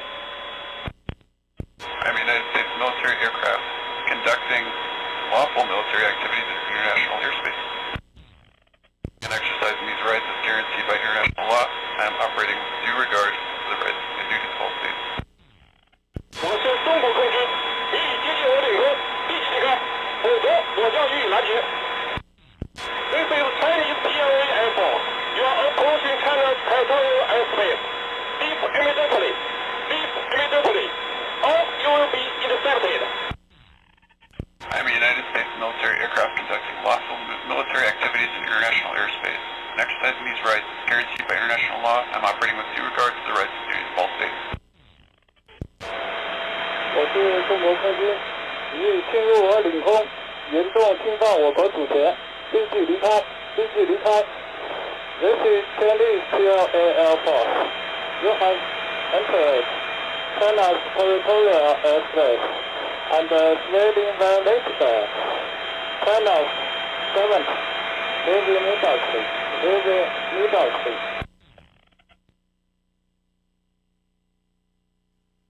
So, fam, you can hear the Chinese military person telling them, you know, he's speaking in his broken English, but as clean as can be. You are approaching Chinese airspace, your territory.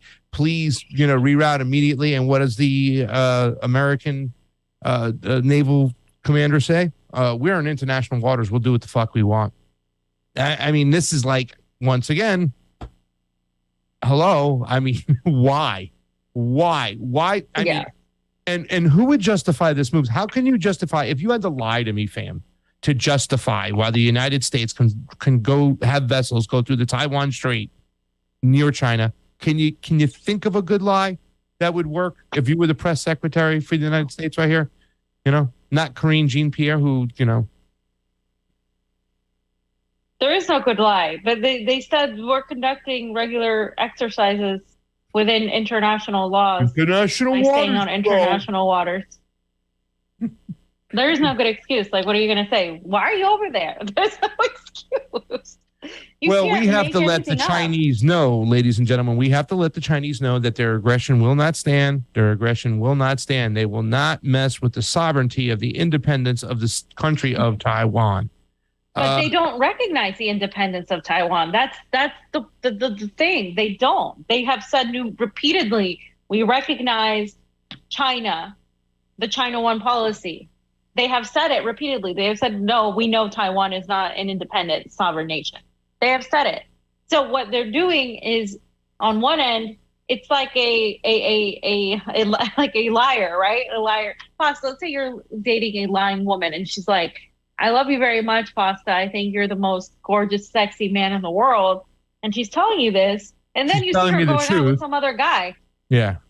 Well, okay, but then you see her going out with some other dude. And the point is, on one end, on paper, they're telling China that, yes, we recognize the China One policy, but their actions are showing otherwise. Their actions are completely just not following that. And they're being passive aggressive, and they're undermining this recognition of China, but they're not admitting that they're doing it. They're like, no, we're fine. I'm not cheating on you. Like, yes, you are. We see you. We caught you. Oh, no, but that I was within my jurisdiction of blah, blah, blah. Like, that's exactly what they're doing. Well, fam, nothing will be Marsha Blackburn, right?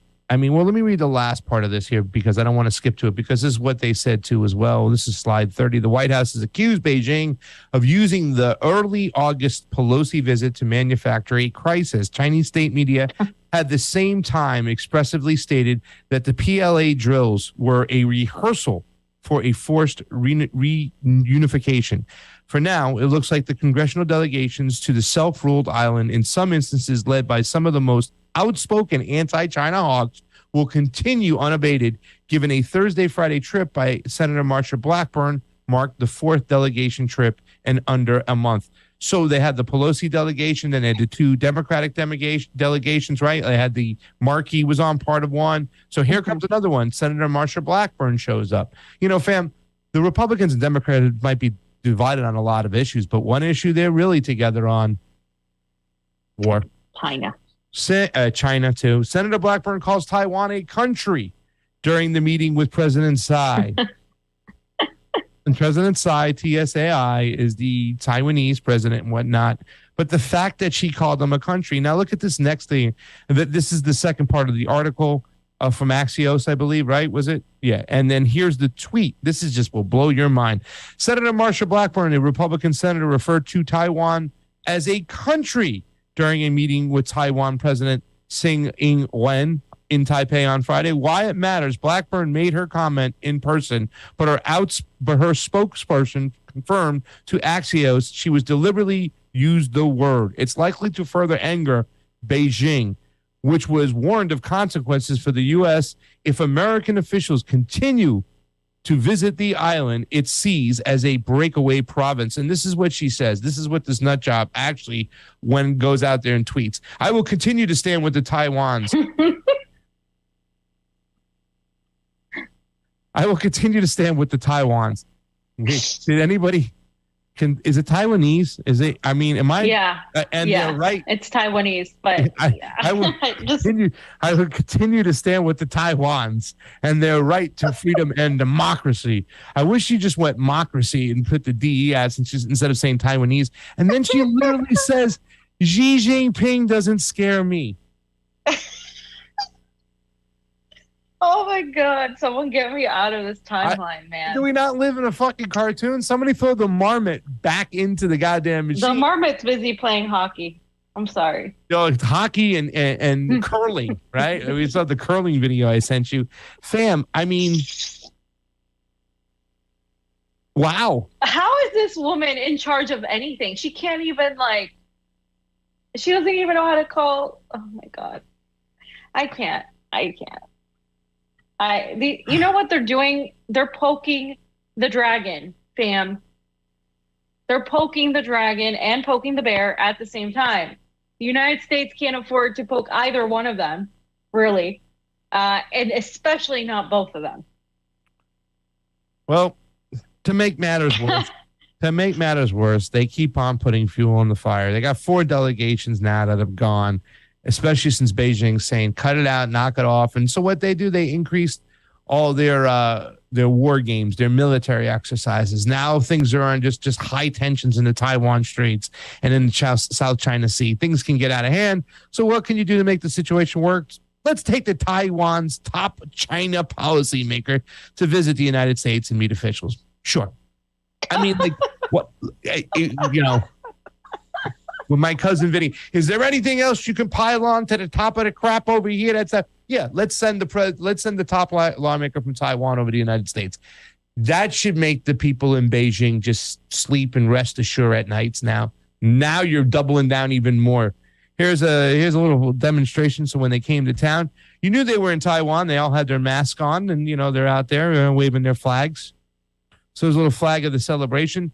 Taipei, and this is from Reuters, the head of Taiwan's China Policy Making Mainland Affairs Council will visit the United States to meet officials and speak at a think tank event to help garner international support for the island, his department said on Friday. China, which claims Taiwan as its own territory against the strong objectives of the democratically elected government in Taipei, launched military drills near the island after U.S. House of Representatives Speaker Nancy Pelosi visited in early August. And those exercises have continued, fam, and they will not stop. So China can't. They will not slow down. So China can't conduct exercises near its territory. So the United States has to come in. And by the way, as a response to the United States coming in without being asked, you know, and being warned, told not to come in, and then sending multiple delegations. Hey, how about we get China to start putting some drills near the Gulf of Mexico or the Atlantic coast of the United States and see how they like it. Let's see if AMLO invites the Chinese over for supper or something, right? Yeah. I mean, this is just. I mean, how would the U.S. react? Or Canada and NATO? And NATO has been heading to Canada more increasingly now. Just, you know, I mean, I don't know how much more obvious we have to be, fam. And just to end this entire thing, I had to add this video, and I'll let Oz work on it. But meanwhile, our commander-in-chief of the armed forces, our guy, Dark Brandon, as the shitlibs are calling him because of student debt. Dark Brandon, fam, it was trying to shake the hands of the ghost of Kiev. I don't know if you saw this, but I did see this. Oz, if you can cut our mics when you play this, would be great.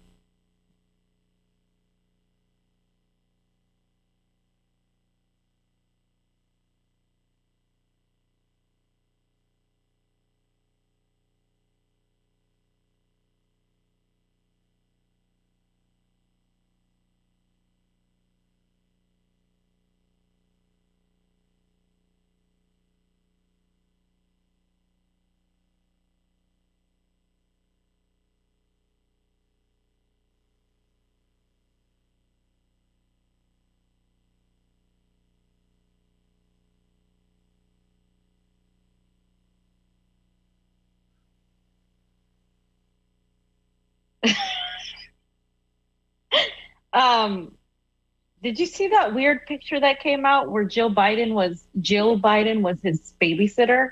Fam. And she was 15? Fam. What am I being? And I'm turning into one of you guys? Like these. Fam, this stuff was out for, like, this is the shit that was like, you know, there's so much of this crap that was out there for so fucking long, but it was so surprising. I didn't know about Jill Biden. Jill. Dude, there's a whole thing on Jill and the whole thing on Joe's ex-wife, where there are people who literally swear by the story that Joe Biden was the car that pushed his wife into traffic that got hit by a truck. There's a whole big thing. No. Oh my God. Before QAnon was a thing, I swear to God, like I don't believe it at all. And I'm saying it's hard for me. It really just provides fuel to the fire. And then you see Joe Biden messing with a young 15-year-old babysitter. Yeah. And then, of course, you also have the diary that just got, once again, the people who smuggled the diary. You know what I'm talking about, right? Yeah. His daughter. Yes. Yeah. His daughter. But she said, okay, Ashley so Biden. there's a picture that, Yeah, but there was a picture that came out that was deleted on Twitter because it was inaccurate. So like he didn't in the book it doesn't say he molested her. In the book it said she was molested by somebody. And she also talks about her father, but she doesn't say that she said something about sitting inappropriate with her father and that she was molested, but she never said it was by him. So dude, there's a lot of creepy shit in that diary over there, dude. Like there's way more stuff. You could tell easily. Yeah, but factually, as a journalist, you can't say that that's what was said in the book. It was two separate things. Whether or not I'm not saying that one specific thing, but there's a lot of other things I read in there that just show that's abusive, fucking crazy fucking father that he had. You know what I'm saying? There's he's a fucking showering with your daughter. I don't give a damn. That shit's disgusting and gross when she's like a very fucking young age and everything. It's just no. I mean, there's creepy ass shit in that thing, but they'll suppress every single information about it. And the people who went and grabbed it and the people who transported it, they got arrested. They got arrested, not the guy who committed the crimes inside that book, the person who delivered it. Like Julian Assange all over again, no matter what. They're just going to continue to they're going to arrest or suppress or lock up anybody that tries to tell the truth, tries to leak any information that the State Department or the Empire doesn't want out. Plain and simple. The funny thing, or not necessarily funny thing, but they're trying to use the Espionage Act against Donald Trump. Of course they are. Which is hilarious. Which is going to incite people on the right to be like, oh, they're trying to do to Trump what they did to Julian, and they're just going to go in that whole direction. And it's just, Trump is like the smarter, but really it's just, I think it's just an attempt to get these people riled up. So yeah. But it's stupid. All right, fam. You got anything else to talk about right now? Guys, we're still on Rumble. We're rumbling it. So get on over there. If you haven't done that, we literally jumped to 15 people halfway through that show. And that's awesome. Just make sure to follow us on Rumble so you guys know, because we're new. So we need as many followers as possible. Follow RT on Rumble too. That's where you can watch me tonight for you guys. Tomorrow for me. Bam, that's where I watch you. I watch you on Rumble. And the crazy thing is the live streams got over 1,000 each time, all the time, late night, early, whatnot, sometimes up to 1,300 people. It was only hitting about 500-600 on YouTube. So they were suppressing that information. That's all they do over there. They're a bunch of freaking hacks over at YouTube. Hey, you guys changed the rules now and stuff. Can you give us back our monetization? And can you prorate us 2 years? We'll take a check. Yeah. Yeah. Want to ruin people's lives, want to cut them off at the knee. And nobody's falling for it. They're a bunch of fugazi people. Fam, tomorrow I have a special interview at 4:00. Well, listen, I got a loaded day tomorrow. Pacific Standard Time, right? Yes. Here's what's going on tomorrow. Tomorrow, Tuesday day. Jeremy Lafredo is supposed to be on the morning show at 9 a.m. So come check that out early in the morning. Fam, if you hear back from Jeremy, we got to get him on the show. He's got 2 or 3 stories right now we got to talk about. So please, why don't you tell him while he's on the morning show? He's not my friend. He doesn't follow me. He doesn't answer my messages, fam. You and Steve right away. You're going to have him on the morning show. Why don't you just ask Steve for the information? I'm so confused. I did. My fault. Steve doesn't give you the information. Fam, you know J-Lo. No, I don't. Jeremy Alfredo, J-Lo.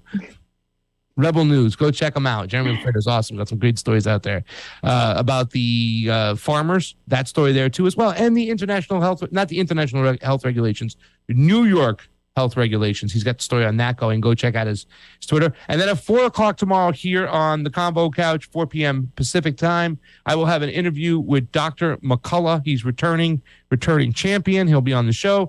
7 p.m. fam, I will be on Tara Reid's show tomorrow. So go check that out on Tara Reid's channel. And then I have an 8 p.m. fantasy football draft. It will be my second fantasy football draft of the day. Congratulations. All right.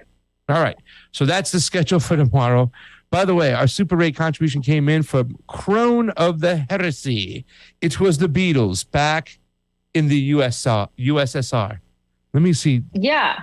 It wasn't the Beach Boys. European girlies knock me out. They leave the West behind.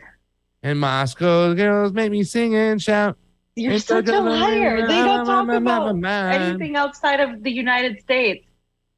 He talks about the West Coast girls or the East Coast girls or whatever the fuck he talks about, but he doesn't talk about outside of the U.S. And the Ukraine girls, the really Southern girls. He doesn't say that. You made this. That's what Throne Heresy said. And the Ukraine girls really knocked me out. That is so wrong. They're hiring Ukrainian strippers over here. They literally have a sign still up over there. This is ridiculous. It's everything you have to say in America, one tone. So that's it for today, guys. See you back tomorrow, 4 o'clock, special show. Dr. McCullough will be here talking about all things COVID. Go ahead, check Fee out at the news desk tonight on RT. And we'll see. You're not going to be on YouTube, right? Who? No. Tomorrow. No. So people, Rokfin you should only, head to guys. Rokfin only? Okay. I was going to say you can put it on Rumble after. Oh, wait. Rokfin and Rumble now. Yeah. So tomorrow. So for Pasta Jardula. Fiorella. And Oz on those 1s and 2s. Come out. See, there you go.